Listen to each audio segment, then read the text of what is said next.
Pessoal, muito bem. Sejam todos bem-vindos à nossa aula.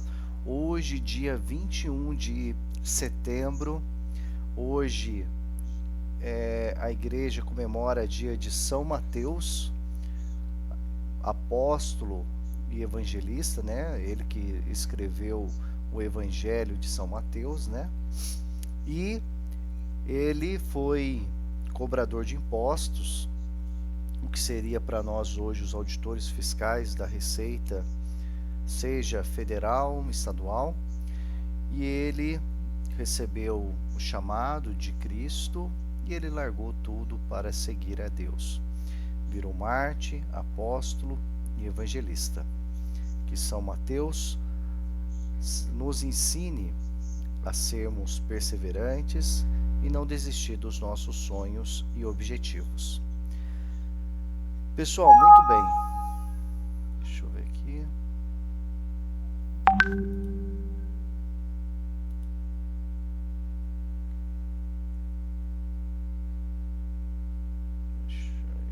Opa.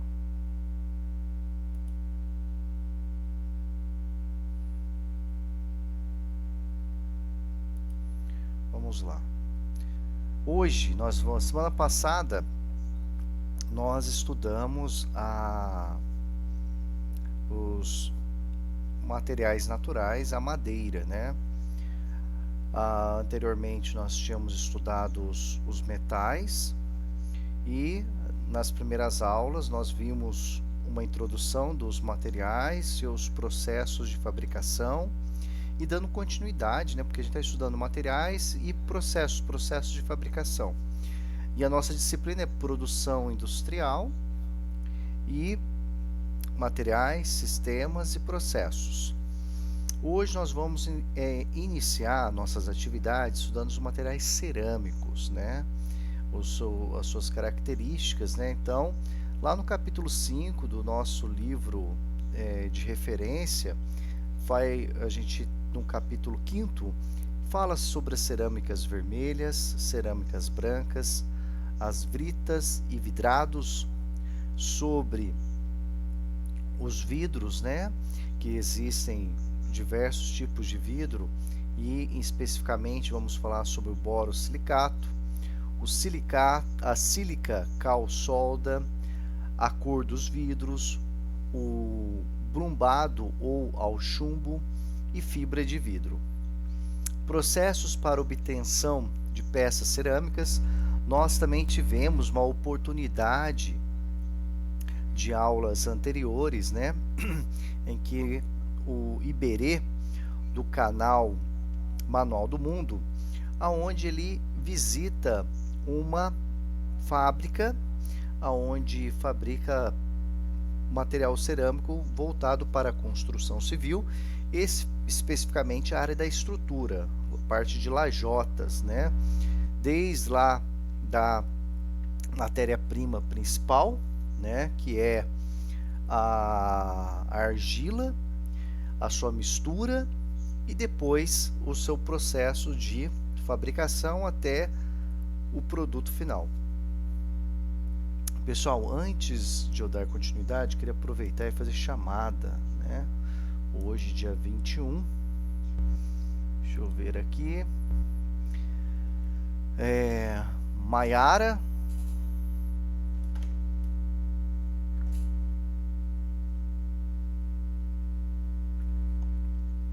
Maiara está presente. Deixa eu ver aqui. Opa. Larissa Auana.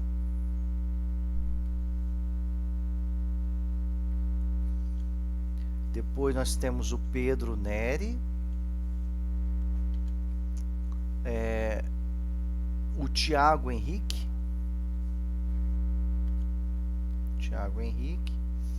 Larissa Auana, Maiara, Liliane Cristina,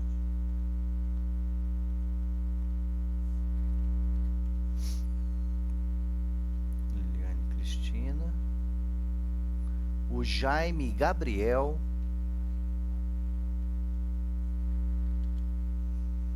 depois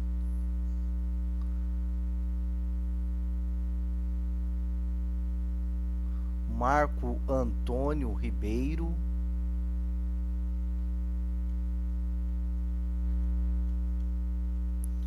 Deixa eu ver aqui. Letícia Diene.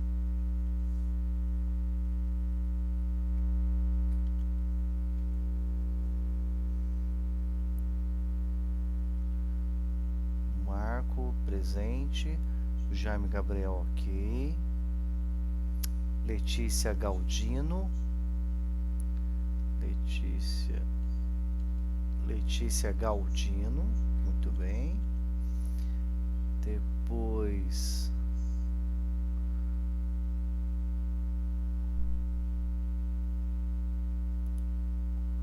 Liliane Cristina, ok. Tiago Henrique, Pedro e a Larissa. Só tá faltando aqui, pessoal, vocês podem também me ajudar.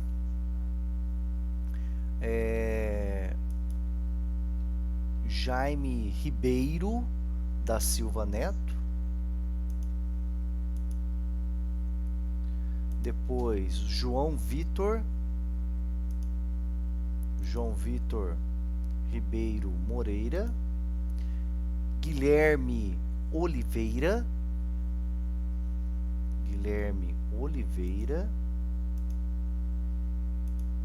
E Thaís Cristina.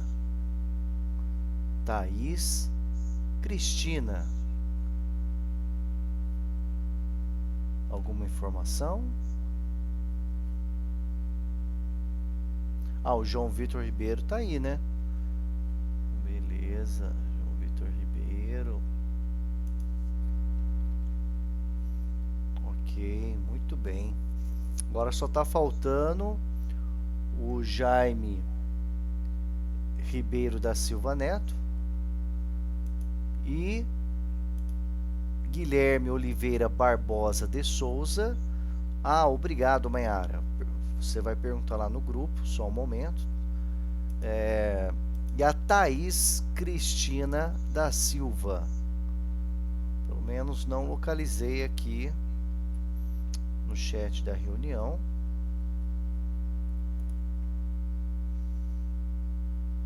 Deixa eu ver aqui.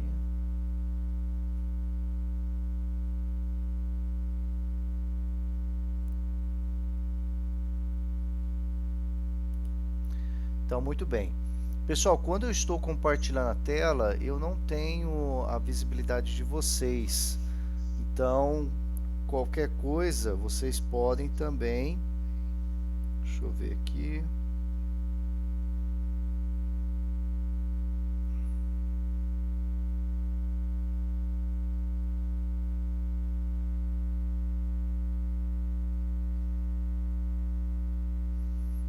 Pode colocar no chat, aí no chat eu acompanho aqui, tá? Qualquer dúvida, qualquer pergunta, vocês coloquem no chat aqui, aí eu respondo, beleza? Então vamos dar continuidade. Hoje vamos estudar os materiais cerâmicos.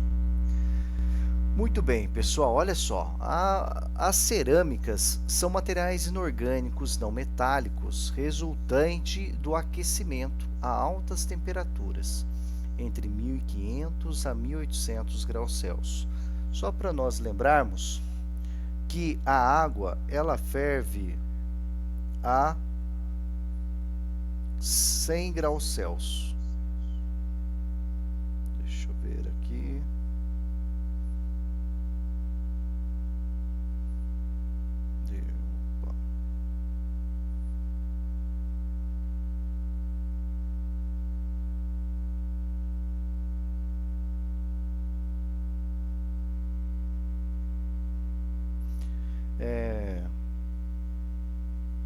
Muito bem.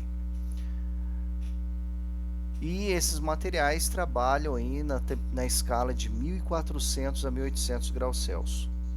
Da mistura de matérias-primas naturais como argila, cáulio, feldespato, quartzo e etc., e sintéticas como a alumina. A alumina é fabricada de maneira industrial e por isso que ela é considerada sintética. Em geral, as peças em cerâmica são duras, tá? Extremamente resistentes à compressão, à corrosão de agentes químicos e são também notáveis isolantes elétricos, térmicos e radioativos, e plenamente adequadas ao uso em elevadas temperaturas. Dependendo do tipo, pode suportar até 1500 graus Celsius ou mais. Em contrapartida, os materiais cerâmicos são geralmente sensíveis ao impacto em virtude de sua elevada dureza, sendo, por essa razão, quebradiços, dotados de superfície porosa, de limitada resistência à tração, além de apresentarem limitações para a configuração geométrica das peças, em função das elevadas temperaturas às quais são submetidas durante o processo. Ou seja, esse material ele tem como ponto positivo a alta dureza, ele ser resistente à compressão, à corrosão de agentes químicos e também ser um bom isolante elétrico, térmico e também radioativo. Ponto negativo é que eles são frágeis. Diante de um impacto, eles se quebram. E nós temos aqui a representação da argila. Tá? Olha só, a argila, a fórmula Al2O3, 2SiO2H2O, né? Tem na cor branco, vermelha e café e está na categoria de filosilicatos, tá? Então, o termo argila corresponde aos minerais que apresentam um tamanho inferior a 2 micrômetros em uma rocha.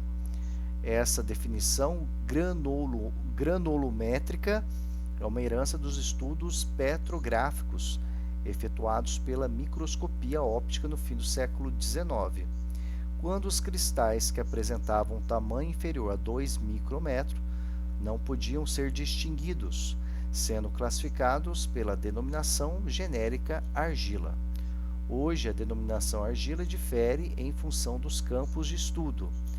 Assim, em geotecnia, na qual o interesse é sobretudo o comportamento mecânico dos solos, designa-se a argila dos materiais de granulometria inferior a 4 micrômetros. Micrômetros, só para nós lembrarmos, equivale a 10 elevado a menos 6 metros. Em mineralogia, a argila não se refere simplesmente a partículas definidas por um determinado tamanho, mas certos minerais. O termo é, neste caso, usado para descrever os filosilicatos e, mais particularmente, aos argilominerais.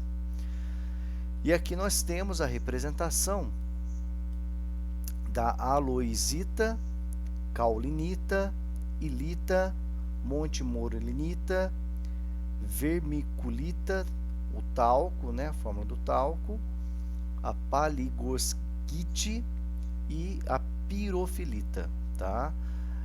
E aqui o diâmetro dos grãos, né? A argila tem diâmetros inferiores a 0,001 milímetros, tá? Olha a areia de 2 a 0,06 milímetros.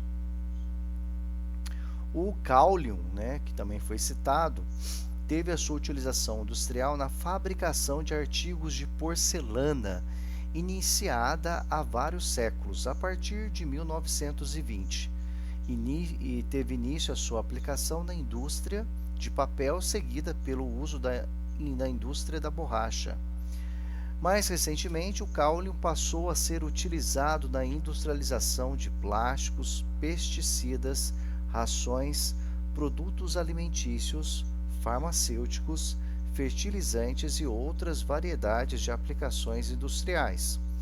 Na indústria de papel é utilizado como material de enchimento, carga, e pode ser utilizado para adição ou substituição das argilas plásticas. É um mineral formado por um grupo de silicatos hidratados de alumínio.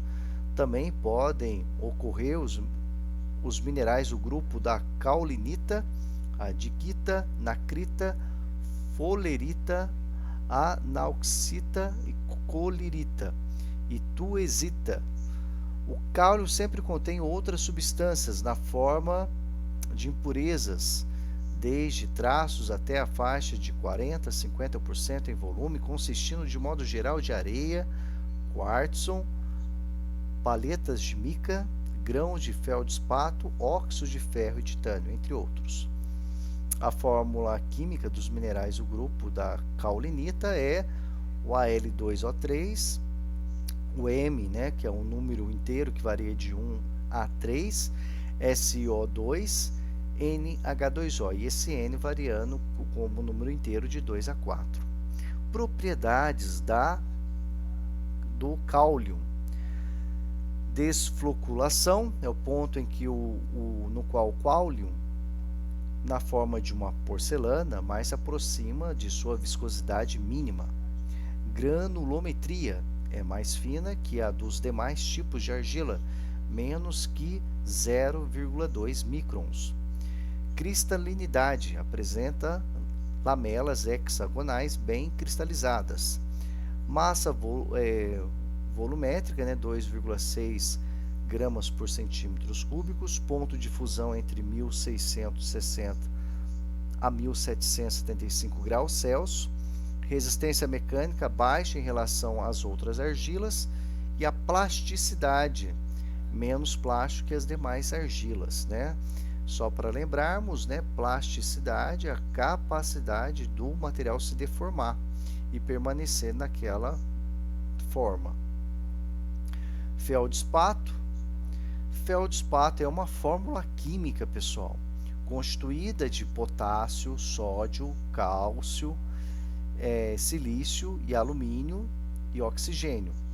Do alemão Felds, que significa campo, e spat, uma rocha que não contém minério. É uma importante família de minerais. Do grupo dos tectosilicatos, constituintes de rochas que formam cerca de 60% da crosta terrestre. Cristalizam nos sistemas triclínico ou monoclínico.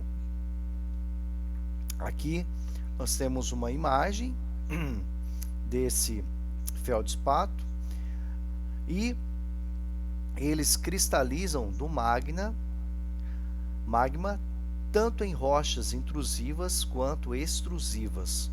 Os feldspatos ocorrem como minerais compactos, como filhões em pegmatitas, e se desenvolvem muitos tipos de rochas metamórficas.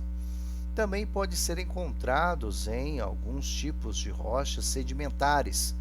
O perfeito entendimento das relações entre os feldspatos apenas é atingido com a caracterização química e estrutural, aspectos dependentes da temperatura e pressão de cristalização e da história termal e deformacional subsequente. Ele pode ser de alta temperatura quando preserva a estrutura de geração da alta temperatura e de baixa temperatura quando as estruturas de alta temperatura sofrerem modificação lenta e total para formas de baixa temperatura, ou quando cristalizar em ambiente de baixa temperatura, cristalização plutônica. Os feldspatos podem ocorrer também em estados estruturais correspondentes a temperaturas intermediárias. Nós temos agora aqui a representação do quartzon. Olha como o quartzon é bonito. O quartzo é o segundo mineral mais abundante da Terra, aproximadamente 12% em volume, perdendo apenas para o grupo de feldspatos. Possui estrutura cristalina trigonal composta por tetraedros de sílica, dióxido de silício, SiO2, onde cada oxigênio fica dividido entre os dois tetraedros. Existem diversas variedades de quartzo, alguns chegando a ser considerados pedras semi-preciosas. Desde a antiguidade, as variedades de quartzo foram os minerais mais utilizados na confecção de joias e esculturas de pedras, especialmente na Europa e no Oriente Médio. Hoje sabe-se que mineradores de rochas contendo quartzo podem sofrer de uma doença pulmonar denominada silicose.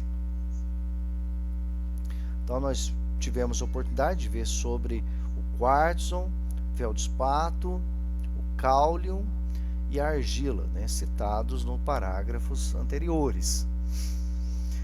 O uso da cerâmica é milenar, tendo sido empregada no início para a fabricação de tijolos, casas populares, vasos e outros utensílios em argila. Deixa eu ver aqui, acho que tem um recadinho. Thaís Cristina presente. Ah, ok. Obrigado, Thaís. Ok. Continuando.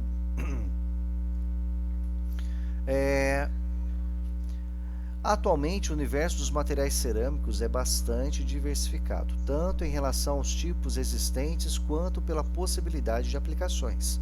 Objetos de decoração e utensílios domésticos, cadinhos e revestimentos de forno para siderurgia e fundição, mancais, pistões e hélices de turbinas de motores, próteses dentárias, conjuntos elétricos e eletrônicos, componentes para a indústria aeroespacial e etc. No questionário, no formulário que eu passei para vocês, lá eu coloquei um vídeo para vocês assistirem do desafio do designer, aonde eles têm que trabalhar com argila. Eles têm que produzir um utensílio doméstico, né? Pode ser para decoração ou para um outro fim. Este caleidoscópio de aplicações é consequência da possibilidade de obtenção de cerâmicas com diferentes composições que podem variar quanto aos tipos, a quantidade de elementos utilizados na mistura, como também pela forma de tratamento térmico.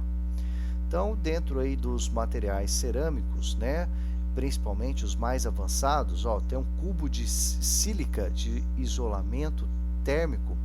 O interior do cubo está a 1250 graus Celsius e pode ser manuseado sem proteção, usado no isolamento térmico do Space Shuttle, ou seja, dentro da indústria aeroespacial. Esse foguete, né, são revestidos com esse material cerâmico avançado, de alta tecnologia, para resistir às elevadas temperaturas quando um ônibus espacial ou um foguete, algum outro dispositivo, ele adentra a atmosfera terrestre, né? Devido ao atrito e à alta velocidade, a temperatura do material constituinte do ônibus espacial aquece muito. E com esse material, ele consegue suportar esse calor. Há 2 milhões de anos atrás, o Homo erectus tiveram contato aí com os primeiros materiais cerâmicos. Nós temos aqui a representação de lascas de quartzo e obsidiana, que é um vidro vulcânico, utilizado como armas, né? Então aqui está a representação ponto de lança feita de quartzo. Aqui, nós temos aqui que as cerâmicas ao longo da história, né, seja lá no Egito, seja na China, há 5.000 anos, no Japão também há mais de 8.000 anos, esses materiais estão presentes na história. Olha os vasos, né? Olha aqui a representação, né, também. E no nosso dia a dia, né, a gente com certeza já viu, né, em alguma residência, né, muitas churrasqueiras, né, fornos para achar pizza, instalação aqui de pia, né, principalmente em áreas de lazer.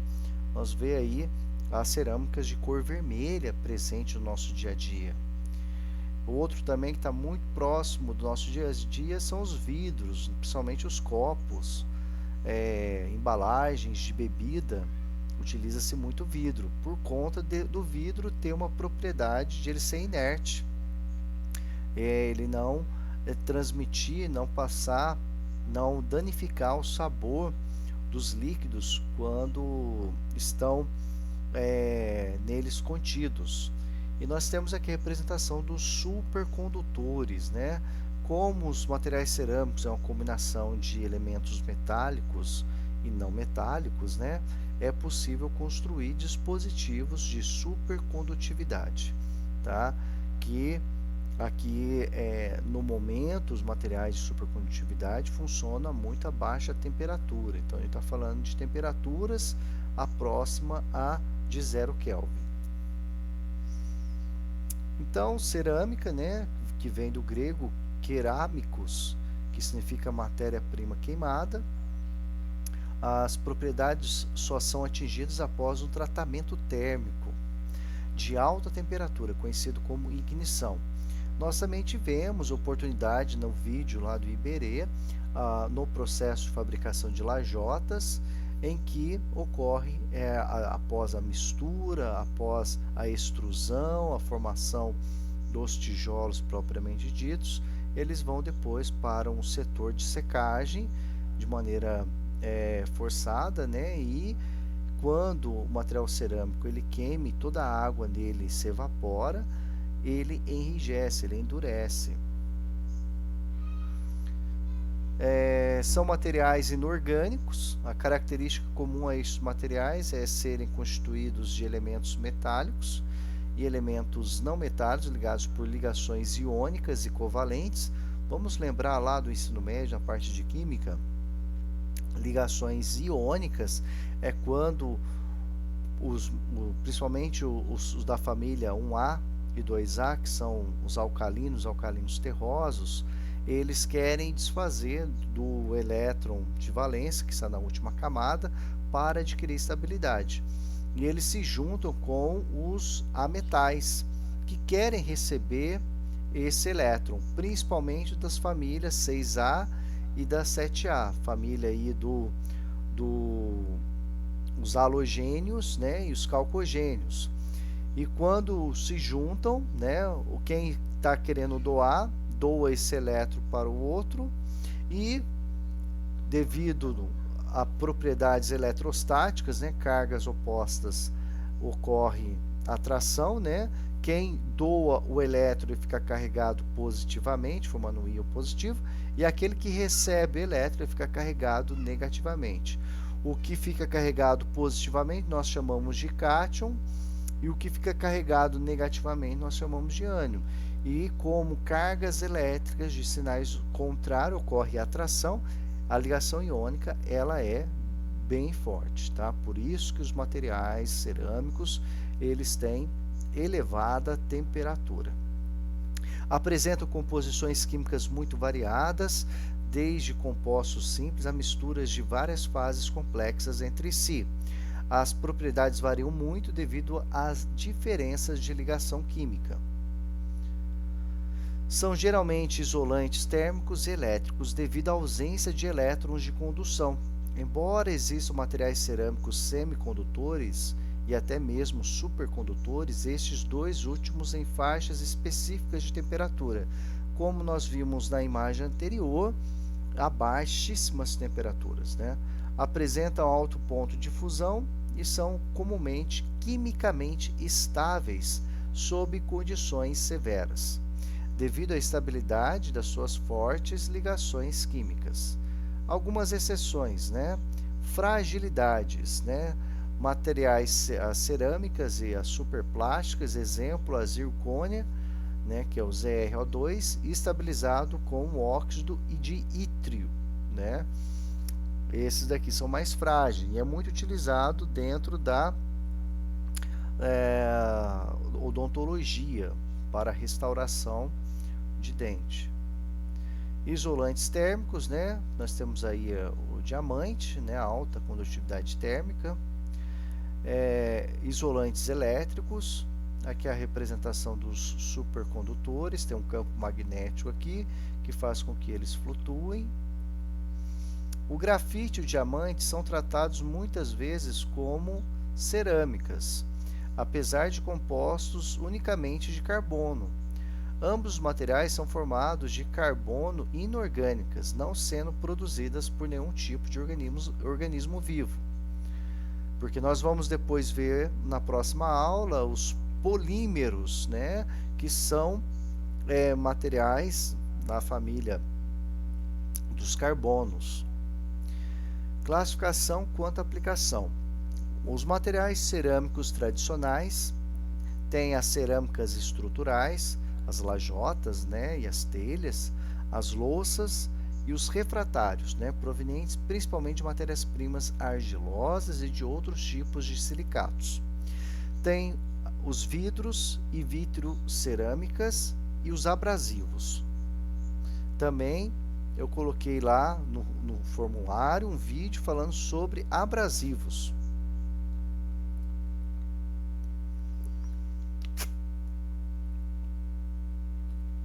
Tem os cimentos, as cerâmicas avançadas, que são aplicações eletroeletrônicas, térmicas, mecânicas, ópticas, químicas e biomédicas. Classificação quanto à aplicação. Então nós temos os materiais cerâmicos, então eles se dividem em vidros, cerâmicas avançadas, cerâmicas tradicionais, abrasivos e cimentos. Os vidros, eles se subdividem em vidros e vitrocerâmica, e as cerâmicas tradicionais se dividem em refratários, louças sanitárias e de mesa, cerâmica estrutural e revestimentos cerâmicos. Depois, cerâmicas tradicionais e avançadas, nós temos aqui matéria-prima, estrutura, propriedades e processamento e aplicações. Então, as cerâmicas tradicionais, né, os silicatos, a matéria-prima são materiais naturais, minerais industriais, com 98% de pureza inferior a 98%. Estrutura não uniforme, são porosas. Propriedades mecânicas e estéticas, né? Processamento, olaria, colagem, prensagem, extrusão e queima. Aplicações, construção e produtos domésticos. Já as cerâmicas avançadas, alto desempenho e alta tecnologia. Produtos químicos industriais com pureza superior a 98%. A sua estrutura é homogênea e é menos porosa. As suas propriedades, né, são elétrica, magnética, nuclear, ótica, mecânica, térmica, química e biológica, processamento, prensagem, isostática, moldagem por injeção, sinterização e ligação por reação. Aplicações, né, da área da eletrônica, estrutural, química e refratários. Dentro das cerâmicas tradicionais, nós temos aqui as telhas e tijolos, né, cerâmica vermelha. Ainda são produzidos com matéria-prima não beneficiada. E exemplos temos os tijolos, os blocos, as telhas, os ladrilhos de barro, os vasos, os filtros, os tubos e as manilhas. Dentro das cerâmicas tradicionais, nós temos a cerâmica branca, né, que são produtos refratários e vidrados. São produzidos com matérias-primas beneficiadas por diversas etapas de moagem, até um tamanho que permita a separação por meio de sedimentação, separação magnética e eliminação de fases indesejáveis. Exemplo: louças, porcelanas, azulejos, louça sanitária, porcelana refratária, doméstica, elétrica ou artística. Já as cerâmicas avançadas utilizam matérias-primas que sofrem uma série de processos químicos e mecânicos e que permitem obter produtos de pureza elevada, superior a 99,5%. E pequeno tamanho de partículas, menor do que 1 micrômetro. São os óxidos, os nitretos e carbetos podem ser obtidos. A matéria-prima para as cerâmicas avançadas podem também ser sintética, ou seja, obtida por processos de síntese química com alumínio com pureza superior a 99,99%. Aqui é a representação de uma dry motion, né, que é uma super faca capaz de cortar qualquer tipo de alimento. Dentro da cerâmica eletrônica, nós temos os circuitos integrados, instrumentos e sensores de laboratório, geradores de faísca. Dentro da cerâmica estrutural, os rotores para motor a turbo, ferramentas de corte, mancais, pistões, bocais de extrusoras, bicos de queimadores. Tem como característica alta dureza a quente, a 1600 graus Celsius, não reage quimicamente com aço, longa vida da ferramenta, usado com alta velocidade de corte, não forma gume postiço. Outras aplicações: material de polimento isolante elétrico, eixos, bico, pulverizadores, selos mecânicos, ferramentas de corte, implantes ósseos e meios de moagem, matrizes de extrusão e fundição, tesouras e facas, moderador nuclear, revestimento de câmeras de combustão, de foguetes, cadinhos para a fusão de níquel e platina, elemento protetor de resistências de aquecimento. Diferenças: custo muito maior das avançadas. A matéria-prima das cerâmicas avançadas é muito mais pura, superior a 99,5%, e os grãos são muito menores, menor do que 1 micrômetro. Processos de fabricação são mais sofisticados: torneamento, prensagem de pós, injeção, prensagem isostática quente, colagem sob pressão, tape casting, CVD e sol gel. Tipos de matérias-primas naturais brutas não sofrem nenhum tipo de beneficiamento. Isso é muito comum na fabricação das telhas e tijolos. Refinadas e industrializadas, né, são beneficiadas por diversas etapas de moagem, até um tamanho que permita a separação por meio de sedimentação, separação magnética, eliminação de fases indesejáveis, né, cerâmica branca, produtos refratários e vidrados. Industrializadas por processos químicos e mecânicos de pureza elevada, superior a 99,5%, e pequeno tamanho de partícula, menor do que 1 micrômetro. Aí nós temos os óxidos, nitretos, carbetos, etc. E sintéticas, pós-resultantes com características controladas, uso em cerâmicas avançadas. Tipos de matérias-primas: nós temos materiais não processados, pureza é variável, materiais, argilas e bauxita. Minerais industrializados, purezas de 85% a 98%. Materiais, nós temos o cáulio, o talco, o feldspato, o quartzo. Produtos químicos industrializados, de 98% a 99,9%.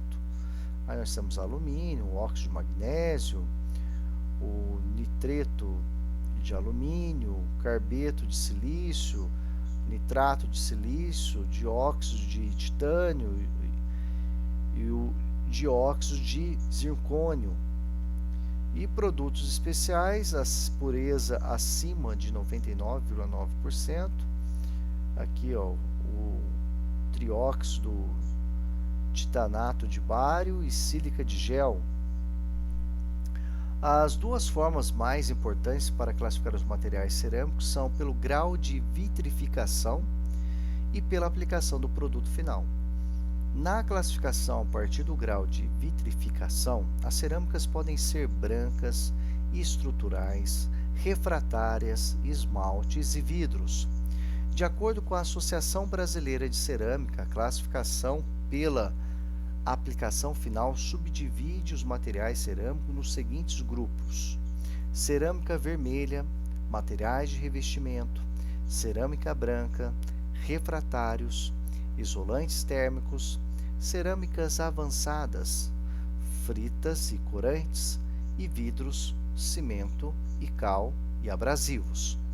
As cerâmicas vermelhas, também conhecidas como produtos estruturais, corresponde ao grupo que envolve os tijolos, telhas, encanamentos e correlatos.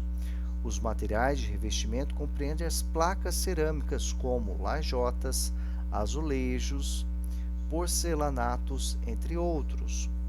As cerâmicas brancas correspondem ao grupo que envolve de forma marcante as louças sanitárias e as porcelanas.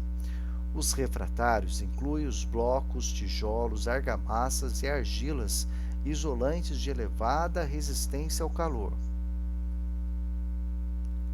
Os isolantes térmicos, muito empregados em fornos industriais, proteção de motores e alto forno, são encontrados geralmente na forma de fibras.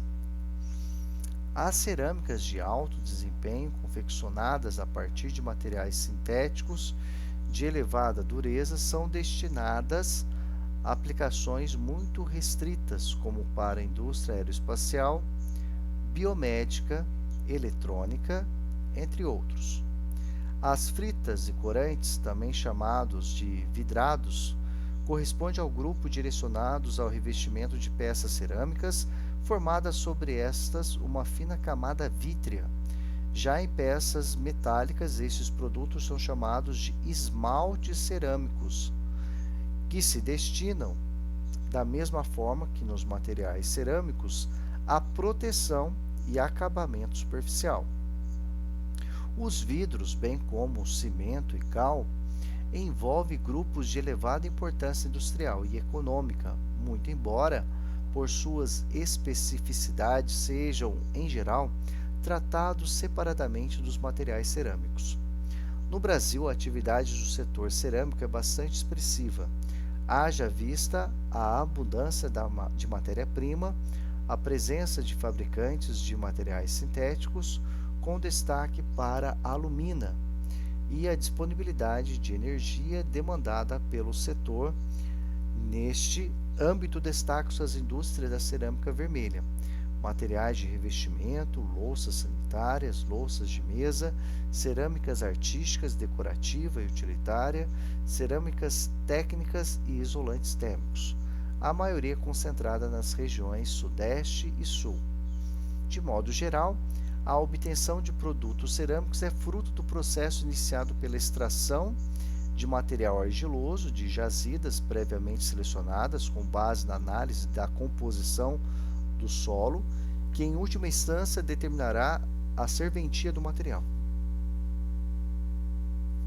Após a extração, a argila é submetida a um tratamento prévio que envolve diversas etapas, como a depuração. O que é essa depuração? É nada mais, nada menos que eliminar as impurezas da mistura. A divisão, aí entra o processo, de diminuição dos seus tamanhos, que é a redução do material a pequenos fragmentos por meio da trituração e moagem. Depois, a homogeneização, mistura da argila, desengordurantes e outros elementos com água em proporções rigidamente controladas, e o controle da umidade, feito de acordo com a cerâmica desejada. Maior quantidade de água para cerâmicas finas e menor quantidade de água para cerâmicas mais estruturais. A partir desse ponto, dependendo do processo e da peça a ser obtida, a matéria-prima pode ser secada, umedecida e misturada com água com vistas à conformação desejada. Na última etapa do processo, a peça conformada é secada e queimada, podendo ou não ser submetida à aplicação de acabamento superficial ou pequenas usinagens. Conforme citado anteriormente, para a fabricação de um produto cerâmico é necessário preparar uma massa com diferentes elementos. Essa massa pode ser considerada natural, tais como argilas, a dolomita, o feldspato, o fílito, a grafita, o quartzo, etc., ou sintética, como a alumina e seus derivados, carbeto de silício, magnésia, óxido de zinco e etc. Em geral, a massa destinada à fabricação de peças cerâmicas são compostas por matérias-primas plásticas e matérias-primas não plásticas. As matérias-primas plásticas são assim designadas por propiciar maleabilidade à massa, à mistura durante o processo. São elas: as argilas e os cáolions. As argilas são silicatos de alumínio hidratados, contendo principalmente óxidos de silício, sílica, SiO2, além de água e quantidades menores de óxidos de outros metais. Assim sendo, elas propiciam a facilidade de modelagem, moldagem ou conformação da massa, bem como para o desempenho da resistência mecânica da peça antes e durante a queima. Já as matérias-primas não plásticas têm como função propiciar impermeabilidade e acabamento à peça. Nesse grupo estão incluídos os seguintes elementos: filitos e feldspato e o quartzon. Os filitos promovem a aparência de vidro à peça pronta. Já os feldspatos reduzem o ponto de fusão da mistura e os quartos favorecem a queima do material. As matérias-primas não plásticas atuam principalmente na fase térmica, queima, e na secagem da peça, controlando as transformações da mistura ao longo do processo. Neste trabalho serão abordados alguns aspectos relativos às cerâmicas vermelhas e às cerâmicas brancas, e os vidros, que serão tratados separadamente. Então, iniciando, nós temos aqui as cerâmicas vermelhas. Quais são as suas principais características? As cerâmicas vermelhas são produzidas com argilas magras e gordas. As argilas magras, constituídas substancialmente por quartzos, apresentam baixa plasticidade e as argilas gordas apresentam elevada plasticidade, por sua constituição e teor de umidade. Lembrando que essa propriedade relacionada à plasticidade é a sua capacidade de se deformar e permanecer deformada. A coloração avermelhada é decorrente da presença de óxido de ferro em sua composição. Então, quando você ver agora uma cerâmica vermelha, de uma lajota ou um vaso, você vai lembrar que essa composição avermelhada está relacionada à presença do óxido de ferro. Em geral, as cerâmicas vermelhas são muito porosas, o que, embora não comprometa as aplicações leves, demanda maior compactação da mistura com o objetivo de melhorar a resistência geral, principalmente para os blocos estruturais como os tijolos. Propriedades genéricas: alta porosidade, absorção da água, baixa resistência ao impacto, boa resistência a altas temperaturas, boa resistência à compressão, elevada resistência a choques térmicos, baixa expansão térmica, elevado módulo de elasticidade, elevada resistência a produtos químicos, bom isolante elétrico. Densidade: variável de acordo com o tipo de composição e compactação. Aplicações: peças estruturais como tijolos, telhas, blocos destinados ao processo de prensagem úmida, telhas, tubos, vasos e outras peças decorativas, argilas expandidas. Processos mais indicados: extrusão principal, prensagem úmida e torneiras de vaso. Então, isso aqui são os processos de fabricação: extrusão, prensagem úmida e tornearia de vasos. Vamos agora falar sobre as cerâmicas brancas. Este grupo, que compreende os grés sanitários, as porcelanas de mesa e elétricas, como também as cerâmicas artísticas, pode ser classificada de acordo com a porosidade que está diretamente associada ao tipo de queima a que as matérias-primas foram submetidas. São elas: porcelanas, grès e louças. As porcelanas são as que apresentam o menor grau de porosidade, quase não absorvem água, sendo as mais comuns obtidas a temperaturas de queima que variam entre 1200 graus Celsius e 1400 graus Celsius, o que contribui para que o material vitrifique por completo, obtendo uma aparência translúcida. Os três apresentam porosidade com pouco superior à da porcelana. Os grès apresentam porosidade um pouco superior à de porcelana. E por essa razão, uma absorção muito baixa, que pode chegar a 3% de sua extensão. E de acordo com a aplicação final, podem necessitar de tratamento superficial vitrificado. As louças são mais porosas, com absorção superior a 3%, como algumas louças sanitárias, que podem chegar a níveis de absorção da ordem de 15 a 20%. Tem um período de queima mais curto e, pela natureza de sua utilização, necessitam de revestimento superficial. A diversidade das cerâmicas incluídas nesse grupo é geralmente grande. No grupo das porcelanas, por exemplo, temos a elétrica, isoladores, a de ossos, a negra, a marfim, a rosa, entre outras. A argila empregada para a obtenção de cerâmicas brancas apresenta níveis de óxido de ferro muito inferior às cerâmicas vermelhas e apresenta elevada plasticidade em relação às argilas comuns, sendo também chamados de ball clair. Elas concorrem diretamente para a plasticidade da mistura durante a secagem, contribuindo para a resistência à contração e deformação da peça. Os caulins, que também são tipos de argila, são dotados de excelente resistência a altas temperaturas, sob a ação das quais não sofrem alterações. Propriedades genéricas.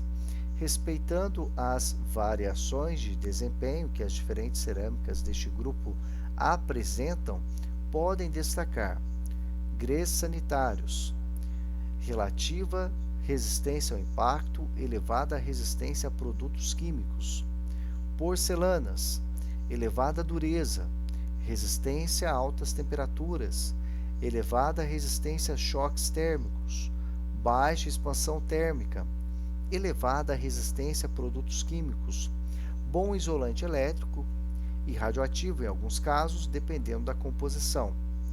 Louças, resistência a altas temperaturas, elevada resistência a choques térmicos, baixa expansão térmica e resistência a produtos químicos. Densidade de 2,4 e 2,8 gramas por centímetros cúbicos. Aplicações é associada à composição de matéria-prima básica, como, por exemplo, louças sanitárias, vasos, bidês, pias, etc., porcelanas ou louças de mesa, jogos de chá, café e jantar, pratos, baixelas, etc., entre outras. Processos mais indicados depende do nível de umidade dos componentes da mistura, podendo ser prensagem seca, prensagem úmida, extrusão, colagem ou fundição, modelagem artística, entre outros. Então aqui, algumas cerâmicas brancas que estão, de certo modo, muito presentes no nosso dia a dia. Fritas e vidrados. Vidrado ou esmalte cerâmico corresponde a uma camada fina e contínua de vidro aplicada sobre a superfície de um corpo cerâmico, com vista à sua impermeabilização e melhoria estética. O vidrado é geralmente aplicado como uma suspensão em água dos ingredientes que entram em sua composição, a qual seca formando uma camada sobre a superfície da peça. Na queima, os ingredientes reagem e fundem-se para formar uma camada fina de vidro. O vidrado pode ser cozido simultaneamente com o corpo cerâmico, monoqueima. Em uma segunda queima, depois de aplicado ao biscoito, peça cerâmica já queimada, e terceira queima quando aplicado a um vidrado de base, já cozido. Existem diferentes tipos de vidrados que são classificados quanto à composição, brutos ou originais, contendo chumbo, sem chumbo e porcelânico. Britados, contendo chumbo, sem chumbo, com vidro ou frita antes da queima final, a partir de vapor à base de sal ou aplicados. Os vidrados podem ser classificados quanto ao aspecto superficial, brilhante, semi-viscoso, fosco, cristalino ou aveludado, e pelas propriedades óticas, transparente, opaco, etc. Os vidrados podem ser aplicados sobre as peças cerâmicas com pincel, pistola, serigrafia, esponja, tampografia, entre outros. Para a decoração de azulejos, utiliza-se industrialmente os processos de serigrafia, que garante o mesmo padrão para cada peça produzida e velocidade de processo. A título de exemplo, com base nas informações da DECA, o esmalte utilizado em louças sanitárias é constituído por alumina, aderência do esmalte, carbonatos e óxidos, maleabilidade do esmalte, sílica propicia o surgimento da camada de vidro, e corantes, óxidos metálicos, etc. Nesses produtos, o esmalte é aplicado à pistola e após a queima apresenta uma camada de 0,6 mm de espessura. E aqui eu tenho uma coleção da DECA, né, para cubas, pias, né, muito utilizado nas construções, na construção civil. Olha aqui, ó, tipos de tanque com suporte, e você vê que os produtos DECA têm uma qualidade superior a muitas outras marcas. Vidros. Então, a gente já viu cerâmicas vermelhas, cerâmicas brancas, vidrados. Agora a gente vai ver os vidros, né? O vidro é uma solução mútua de óxidos inorgânicos fundidos, resfriados para uma condição rígida sem cristalização, formando uma variedade de objetos rígidos e transparentes. Os vidros são substâncias inorgânicas consideradas como líquidos superresfriados. São misturas estáveis extremamente viscosas, compostas de óxidos metálicos, geralmente de silício, sódio e cálcio, que se comportam como sólidos à temperatura ambiente. De acordo com Abvidro, na maior parte dos vidros industriais comuns são empregados 72% de areia, óxidos e carbonatos de silício, cálcio e sódio, 11% de calcário, 14% de barrilha, 2% de alumina e 1% de corantes. E diversos outros elementos, geralmente na forma de óxidos, podem ser adicionados no sentido de se obter propriedades especiais, tal como resistência à radiação, dureza, expansão controlada e etc. Vamos lembrar, em aulas anteriores, que nós tivemos a oportunidade de ver o vídeo também lá do Manual do Mundo, a fabricação do vidro e a fabricação do espelho. E a gente viu como o processo atualmente, nas fábricas que foram visitadas, o processo de automação, né, na fabricação do vidro. Propriedades genéricas. Embora possa ser considerado um material cerâmico, o vidro não apresenta a mesma resistência a elevadas temperaturas.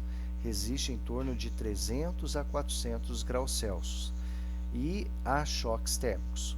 A fraca resistência do vidro a choques térmicos pode ser melhorada pela têmpera, que também colabora para o aumento de sua resistência mecânica.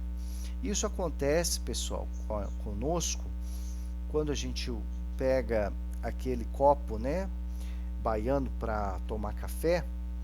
Aí se você pega o café quente, coloca sobre a pia, né, molhada, principalmente hoje deu uma esfriada no tempo, a probabilidade de o copo trincar é muito grande, tá? Principalmente quando você coloca um líquido quente no interior do copo e coloca ele em contato com a superfície gelada de uma pia. Então é fatal. Ou seja, o vidro, a sua propriedade de resistência ao choque térmico não é muito boa, tá? O vidro é um mau condutor de calor e de eletricidade. Geralmente é dotado de transparência, embora existam vidros translúcidos e opacos. É inerte, não reage quimicamente com outros elementos, por conta dessa propriedade que o vidro ele é utilizado como recipiente para vinhos, tá? Como vinho, é difícil você achar um vinho que utiliza como embalagem o plástico, tá?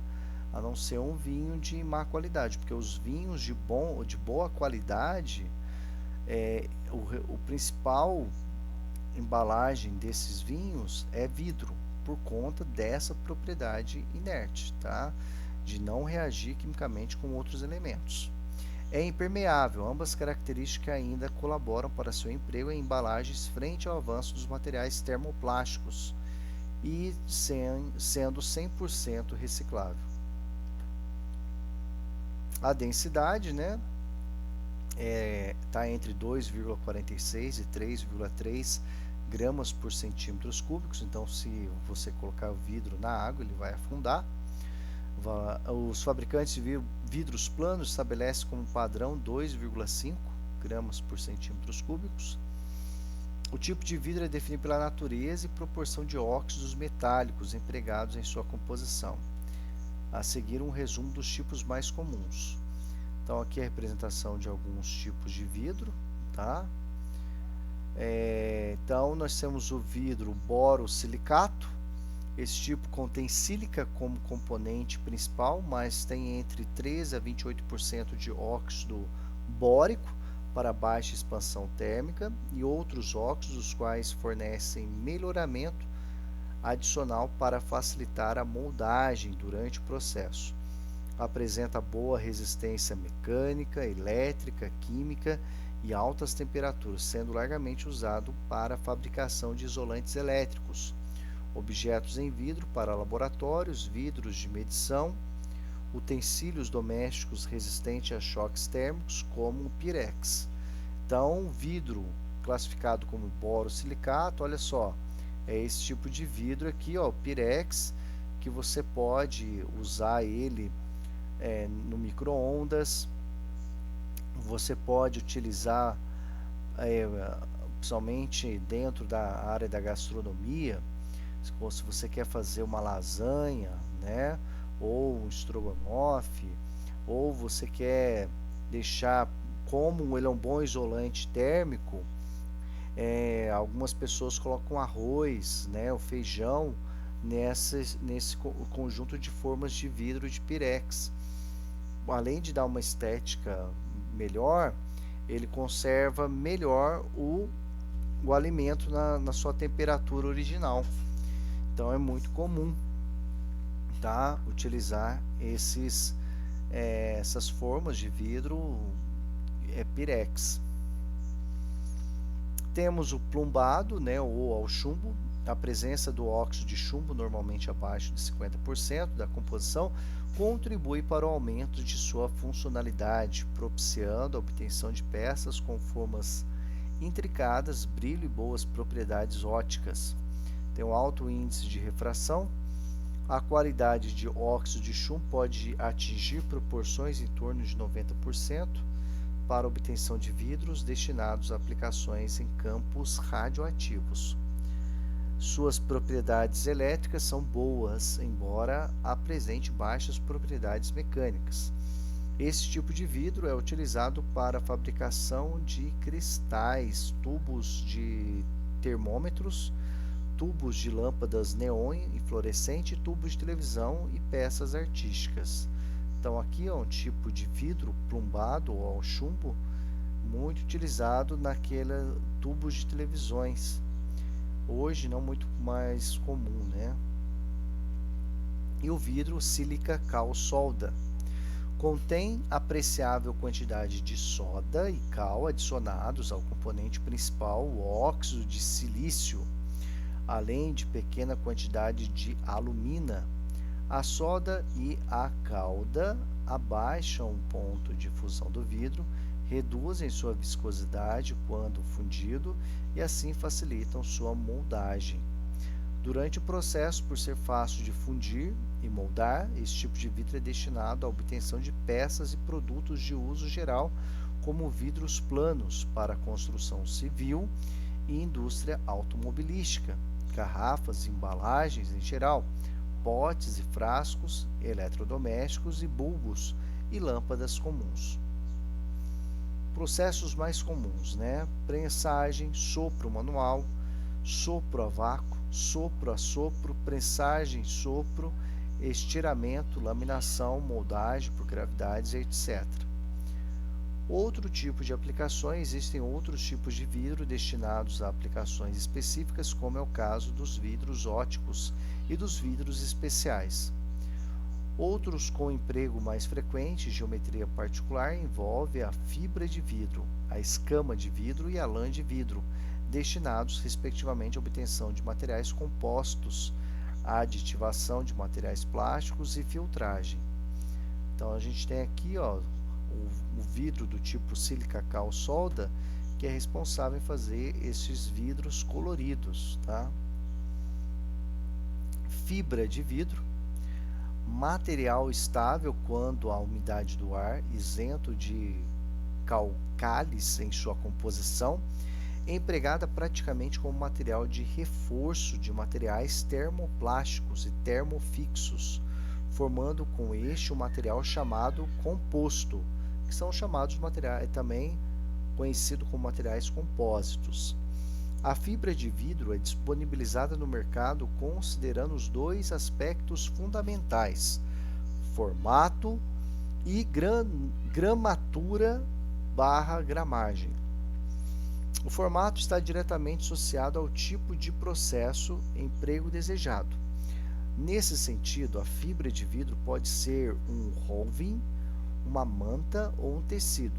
Existem outros formatos, sendo estes os mais comuns. O roving é uma bobina cilíndrica de mechas de fios de fibra de vidro, como um carretel de linha, formando um material contínuo. Este material de características de reforço unidirecional é bastante empregado em processos de reforço por enrolamento, fabricação de encanamentos especiais, bicos de avião e etc. No processo de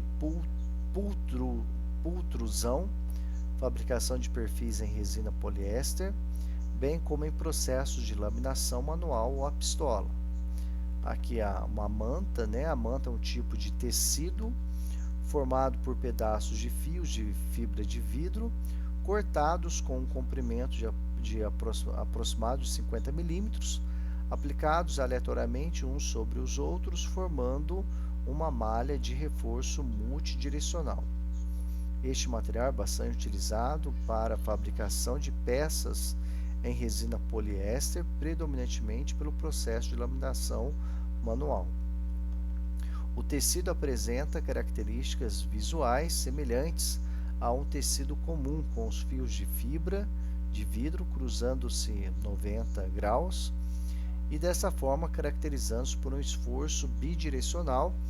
Este material tem emprego e processo similar às mantas. A gramatura ou gramagem da fibra de vidro corresponde ao peso em gramas que um material apresenta em uma área de 1 metro quadrado. A manta pode ser encontrada com gramagem de 300 gramas por metro quadrado, 450 gramas por metro quadrado e 600 gramas por metro quadrado. Os tecidos apresentam granagem em torno de 600 gramas por metro quadrado e 800 gramas por metro quadrado. Já a Roven, por ser um fio contínuo, apresenta unidade diferente, como a empregada pela Oiscorn, correspondente a gramas por quilômetro. No Brasil, este valor gira em torno de 4.000 gramas por quilômetro. A cor dos vidros.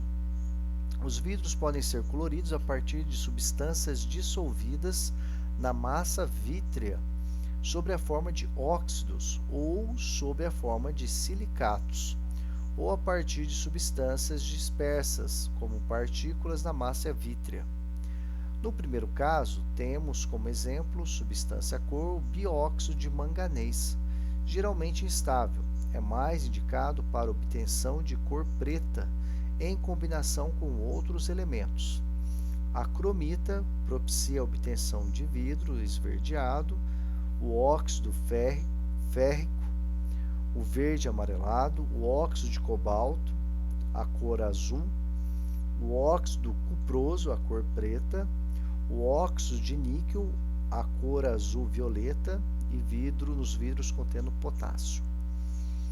No segundo caso, temos como exemplo substância cor o selênio, que dependendo do processo empregado pode se obter a cor amarelo palha ou rubi. O enxofre gera o amarelo.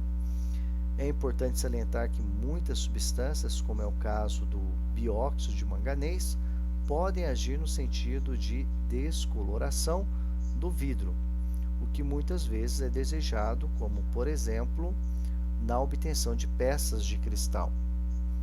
Então nós temos aqui os vidros coloridos, né? Pela adição desses óxidos, para cada tipo de óxido a gente vai ter uma cor. Processos para obtenção de peças cerâmicas.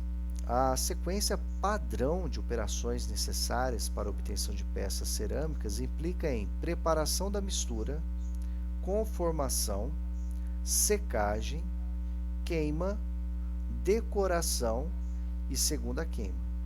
De acordo com a aplicação da peça, a sequência ou número de queimas poderá ser alterado. Aqui será destacado resumidamente o processo de conformação da mistura.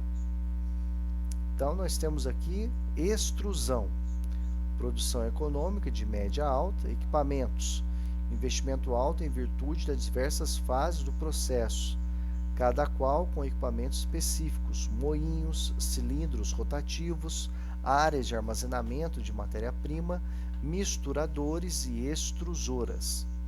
Ferramental. Investimento baixo em função da precisão requerida para as peças. Aplicação.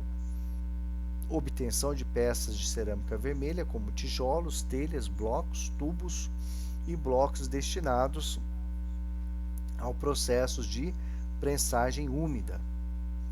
Então nós temos aqui, entrada da matéria-prima, aí tem um processo de cortagem, trituração dessa argila, aí temos aqui a câmara de vácuo, formando aí a aplicação de uma bomba de vácuo.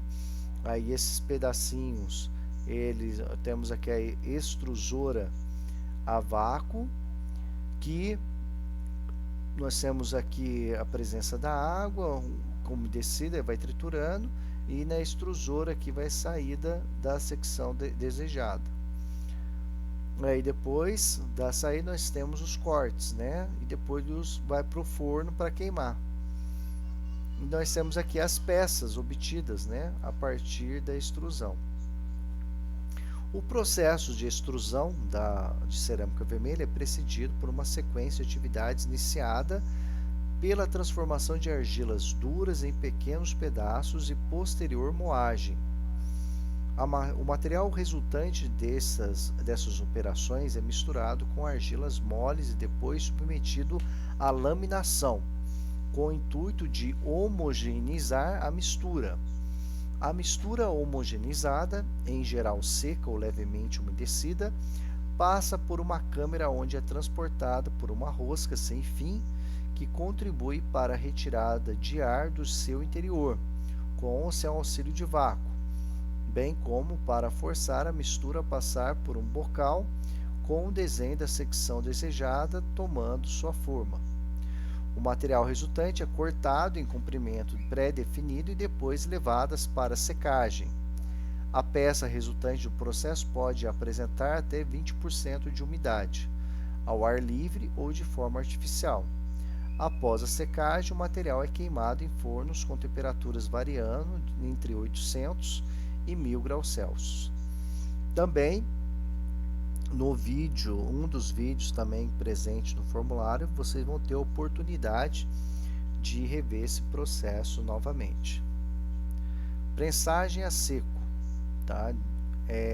Produção econômica de média a alta, em torno de 15.000 peças dia, equipamentos, investimento alto, ferramental, investimento alto, molde em aço cromo, molde com tempo de vida relativamente longo, aplicação, azulejos, ladrilhos, isoladores elétricos e refratários. Então nós temos aqui, né, o dispositivo, né, de prensagem. Temos aqui o material cerâmico, depois ele é compactado e nós temos a prensagem do material. Muito bem, a descrição do processo. Esse processo automatizado consiste em comprimir a mistura com baixo teor de umidade, entre 5% e 15%, sob alta pressão que poderá variar de algumas dezenas de quilograma-força por centímetros quadrados. Isso aqui é a medida de tensão. Para massas contendo apenas argila, a 7 vezes 10 elevado à terceira, ou 7.000 kg-força por centímetros quadrados, para refratários especiais. Conforme demonstrado no esquema anterior, o molde padrão consiste em uma caixa de moldagem com orifício no qual atuam dois êmbolos, inferior e superior, que atuam as matérias-primas. Após a moldagem, a peça deverá ser submetida aos procedimentos de queima.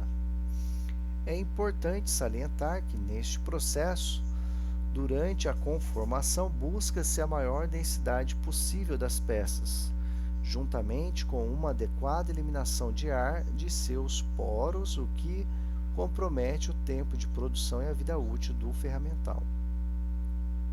Conformação de massa, plásticas, moles, torno de Miller.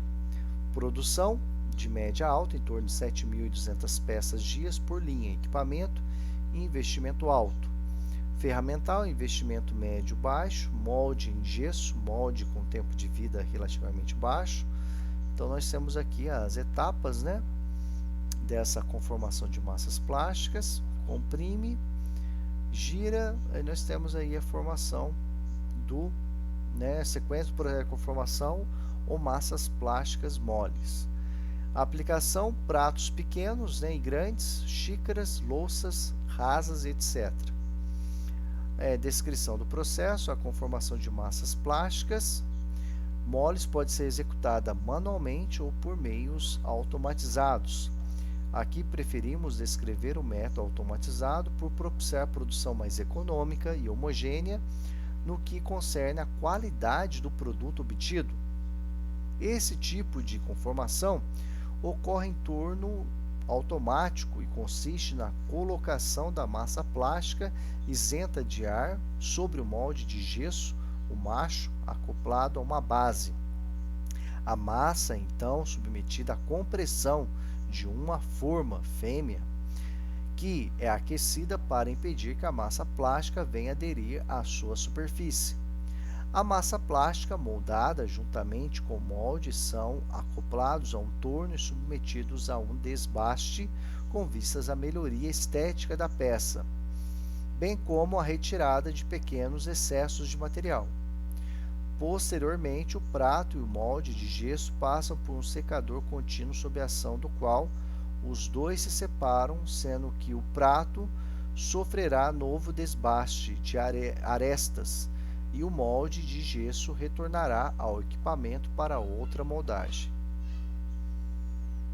Colagem ou fundição. Produção de baixa a média, em torno de 6 a 10 peças dias por molde. Equipamentos, investimento é alto. Ferramental, em geral, Investimento médio-alto, molde em gesso, mais tradicionais, com tempo de vida relativamente baixo, com capacidade de 500 a 1000 peças, podendo ser mais caros dependendo da sofisticação dos moldes, com revestimento plástico e drenagem forçada. A aplicação: peças ocas, peças que não tenham superfície gerada por rotação, peças com geometria complexa, greys sanitários, louças e porcelanas domésticas e peças artísticas. Existem diferentes tipos de processos de colagem, como a por drenagem, a sólido e a eletrolítica. Aqui descreveremos apenas o processo mais convencional por suas possibilidades de exploração. O processo de colagem por drenagem consiste na preparação de uma mistura de matérias-primas plásticas e não plásticas necessárias para a obtenção da cerâmica branca desejada, com água e outros elementos, sendo o defloculante de grande importância, com vistas à obtenção de uma massa líquida e viscosa chamada de barbotina. A barbotina é vertida em moldes de gesso especial, bipartidos, tripartidos ou divididos em tantas partes quanto forem necessárias, até que o mesmo esteja completamente preenchido. Com o passar do tempo, a água contida na barbotina é absorvida pelo gesso do molde, o que permite a formação de uma parede que vai se tornando gradativamente mais espessa. Em períodos pré-determinados, o excesso de barbotina ainda líquida é vertida de volta ao reservatório, drenagem, ficando apenas a parede formada durante o processo. Com o molde ainda fechado, dá-se o rebarbamento da parte superior da peça e posteriormente a desmoldagem da mesma. As peças são secadas e posteriormente queimadas, formando o chamado biscoito. A partir desse ponto ocorre a decoração da peça e a aplicação de esmalte vitrificado e outra queima. A decoração poderá ocorrer mais uma vez agora sobre o vidrado, dependendo da necessidade. As queimas dos grés sanitários, porcelanas e louças são feitas com temperaturas em torno de 1200 graus Celsius, podendo chegar a 1400 ou mais. Processo para obtenção de peças em vidro. O processo para obtenção de produtos em vidro, conformados ou planos, é iniciado com a fusão das matérias-primas, que ocorre em fornos de cadinho em argila, mais caros, indicados para produções especiais e reduzidas, ou em fornos tanque contínuos, produção automatizada em alta escala, ou descontínuos mais econômicos. Produção, a prensagem alta, em torno de 100 peças dia se for manual, e 40.000 peças dia se for automatizado. Investimento de médio a alto, ferramental de médio a alto, molde em ferro fundido, molde com tempo de vida longo, aplicação, pratos, copos simples, baixelas e bandejas, etc. Descrição do processo: a partir de sua fusão, o vidro passa pelo chamado alimentador de gotas, por meio do qual são obtidas gotas de vidro com peso e formato uniforme, as quais são depositados sobre o molde, uma fêmea, com temperatura controlada e recoberto de lubrificantes. É iniciada então a compressão pela ação do molde, o macho, que é empurrado por um pistão. Completada a compressão, dá-se o resfriamento da peça e a retração do pistão. Finalmente, a peça é retirada. Conforme poderá ser observado nas sequências do processo apresentado a seguir, a geometria da peça é determinante para a configuração do molde. Nos dois exemplos de moldagem de copos, fica evidente que a base mais aberta do segundo modelo implicou em um molde mais complexo, com 2 partições a mais do que o molde do primeiro modelo. Além da necessidade de movimentação entre as partes, essas diferenças ocorrem para um custo substancialmente maior do segundo molde. Então, coloque-se aqui o vidro, né? Uma certa quantidade, aí ocorre aqui a prensagem e aqui a formação do prato. Sequência resumindo o processo de prensagem para a fabricação de pratos de vidro. E aqui um outro exemplo para a fabricação do copo, né? Sequência resumindo o processo de prensar para a fabricação de copos, né?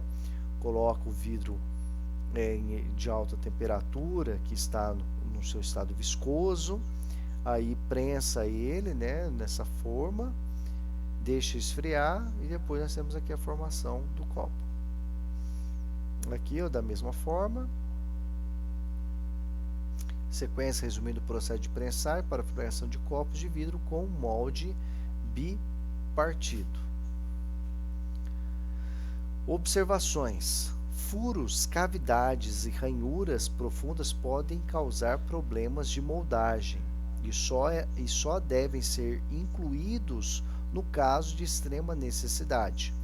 Os furos não podem ser conseguidos durante a conformação da peça, mas podem ser executados no final, após a moldagem, conforme ilustra. Então, temos a peça, aí vem com o maçarico e faz aqui, né, os furos, né, de acordo com a sua necessidade. Sopro. Produção econômica alta, em torno de 150 mil peças dia. Em equipamentos, investimento muito alto. Ferramental, investimento muito alto. Molde em aço cromo, molde com tempo de vida relativamente longo.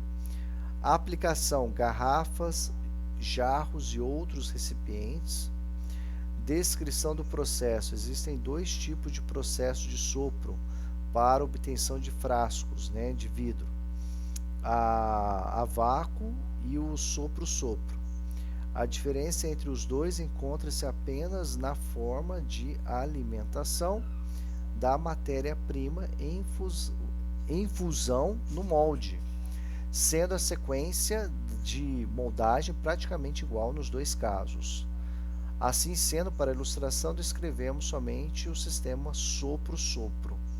Então, coloca aqui o vidro, né, no seu estado viscoso, nesse recipiente, aí depois a injeção de ar até a formação do vidro, né, da sua embalagem. Então, depois aqui sopra novamente, né, na outra forma maior para adquirir o formato final. Então, a primeira etapa do processo é iniciado com a conformação do esboço, que corresponde a uma pré-forma da peça desejada. Essa conformação inicial consiste na alimentação do molde por uma gota de vidro em fusão. O molde encontra-se de cabeça para baixo, de forma a facilitar o preenchimento da cavidade da boca do recipiente pela matéria-prima, que inclusive é auxiliada pela insuflação de ar dentro da cavidade.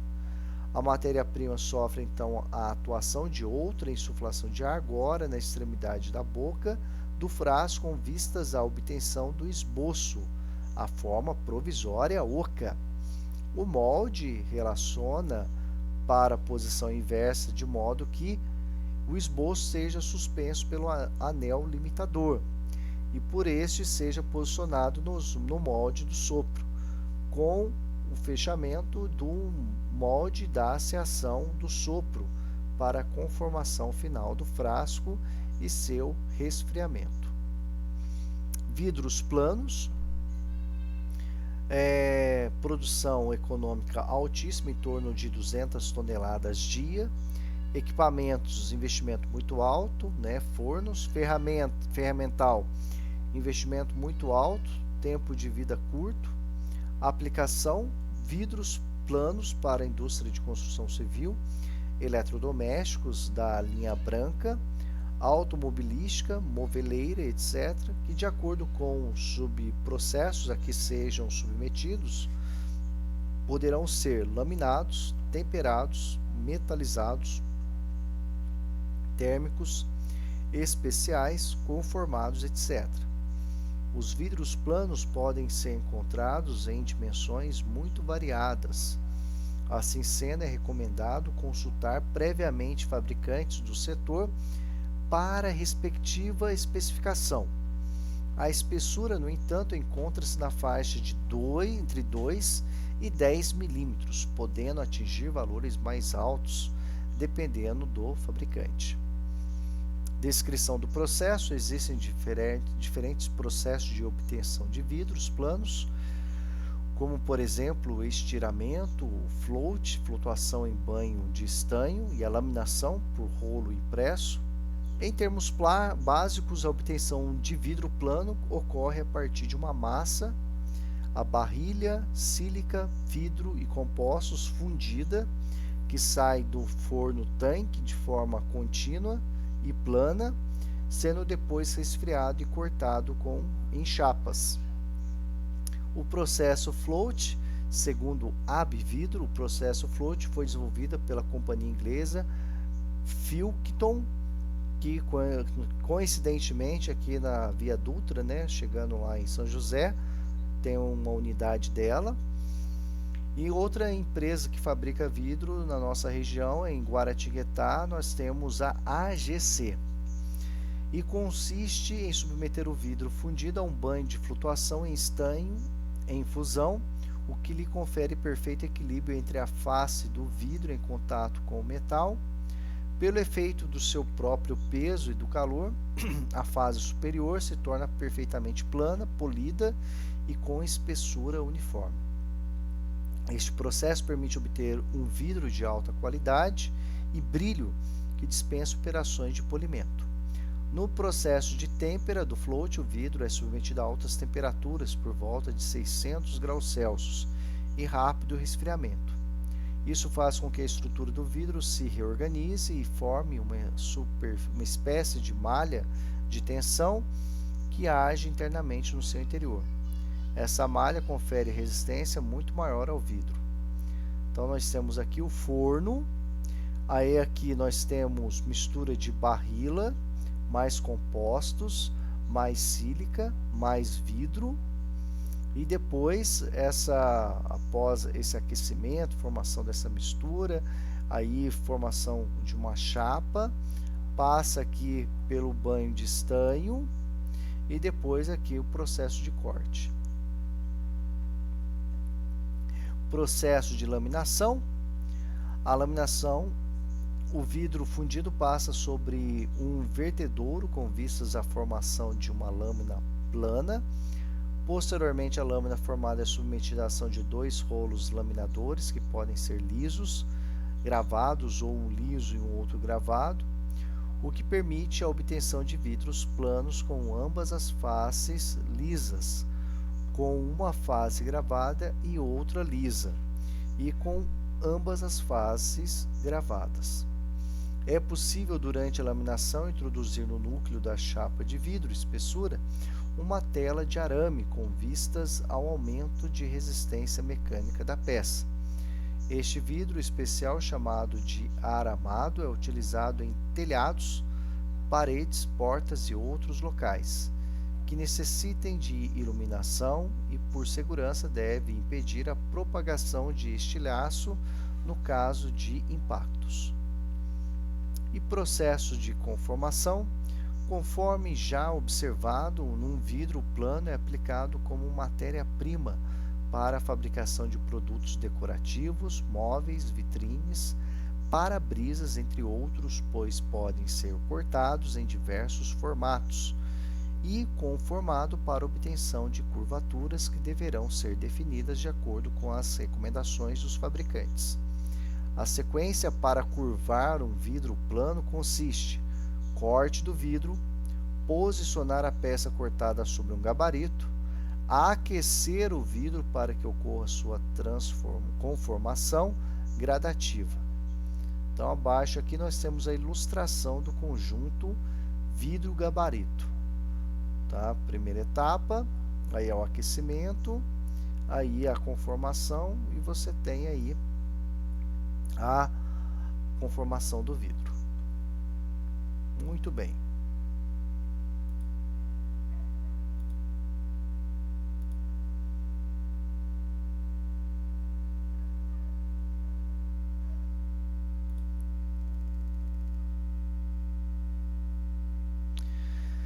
Muito bem, pessoal. Essa foi a apresentação do material cerâmico. Agora vocês farão a seguinte atividade. A atividade que é o formulário online número 5, que já está no AVA. Mas eu vou postar aqui também para agilizar. E também estou aberto às perguntas, questionamentos, tá bom? Podem perguntar, podem ir. Quem quiser desativar a câmera pode também. Mas já está lá no AVA, pessoal. Então, a próxima etapa da aula, agora são 20 horas e 43 minutos, é vocês fazerem a atividade formulário online, tá? Lá vai ter os vídeos, né, que vocês vão poder responder, e vocês têm até 10h30 aí para fazer a atividade e me enviar, porque tem questões abertas e eu tenho que corrigir, então eu tenho que corrigir formulário por formulário. Aí depois eu libero a pontuação para vocês na quarta-feira. Por isso, coloque seu e-mail de maneira correta, pois a resposta depois vai automaticamente para o seu e-mail. Tá bom? Então, vocês já estão aí livres para fazer a atividade online.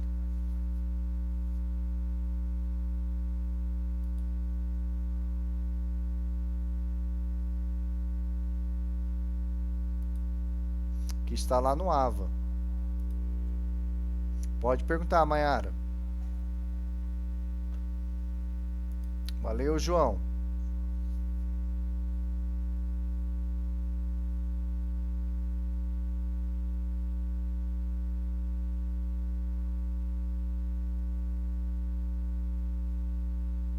Professor, eu vou precisar sair agora, não sei se vou conseguir enviar até as 22h30. Pode enviar até amanhã? Diante dessa sua situação em particular aí, Letícia, você me envia amanhã. O ideal é para vocês não terem serviço para casa, né? Já fazer.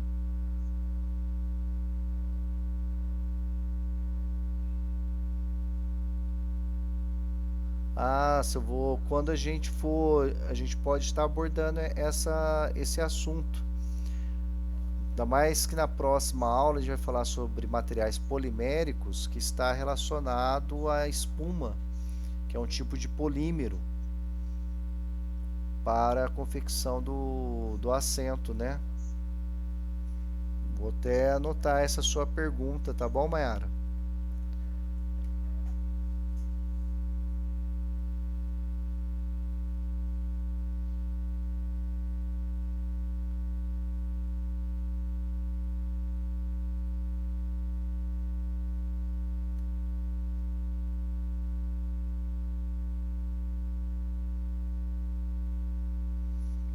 Porque a espuma já é um material polimérico que vai ser o assunto da nossa aula.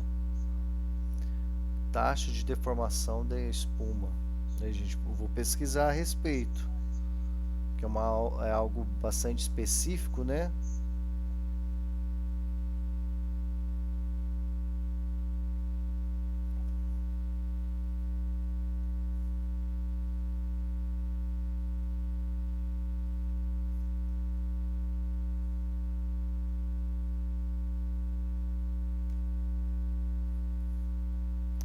Boa noite, João.